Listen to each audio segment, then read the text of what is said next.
Salam dostlar, Blender sapaklarımızın 16-sında. Bugün siz bilen Smooth ve Randomize kuralları bilen tanışarız.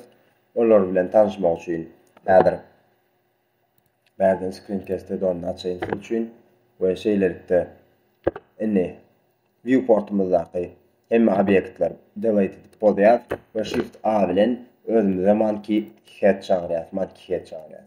Ine şul monkey head'imiz ýylmanak ýagdaýda dälir, ýagny her ýeriniň öz çünkleri belli bir derejede nokatlary bar we hakykatdan birazajyk uzagrak.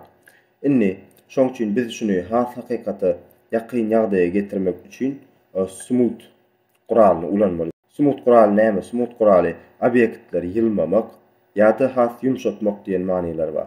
Inni biz taba basyp edit moduna geçýär we şu taýdaky menümizden ene smooth kuralynyň üstüne gelýär.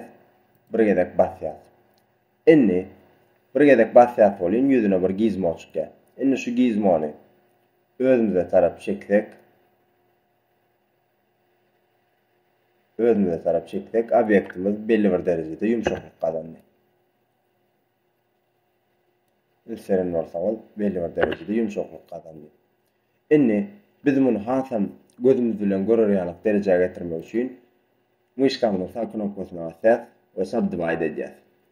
Ýagny şunyň face'laryny, poligonlaryny köpertýär we inni ýene de şu gizmo basaklar. Çeksek özümüze tarap obyektimiz has ýylmanak ýagdaýa geldi. Ünseren bolsaňyz. Ene dostlar, smooth kuralymyz ene şunýalak ýerde ulanýar. Inni Ctrl Z bilen öňki ýagdaýyna getirdim.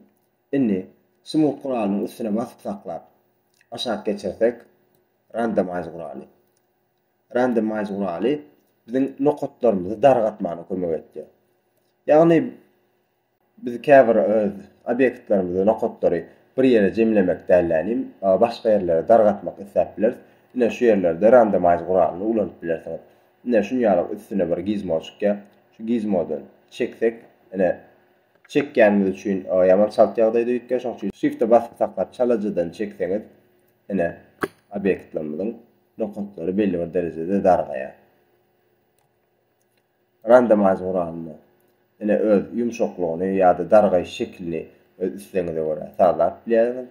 Ctrl Z bilen ýygyny alýan we ýanky subdivide edýän we W harfi bilen select box'a geçýän we täzeden smooth kuralyny saýlaýan we gizmony özüne tarap birazajyk çekip smooth edenimizden soňra ine smooth vertexes menüsi çykýar. Ine bu menüde biz smooth derejesini taýlap bilýäris. Inseren bolsaňyz ýetkendir. We repeat näme? Ine repeat'de hasam uly derejedäki ýumşaklygy berýär. Ine biz şu wagt object moduna geçsek hasam bildirýär. Ine smooth'un has başga görnüşini köplençe ýagdaýda ulanýar. Ine object moda geçenimizden soňra obyektimiz saýlana ýagdaýda myşkamyň sağ tarabyna bassak shade smooth we shade auto smooth. Şol iki sanak görnüşi ulanyp biz belli bir derejede ýylmanaklyk berebilýär. Inni bärde shade smooth diýsem, inseren bolsaňyz obyektimiň tutuşmagyna ýylmanak ýagdaýa getirdi.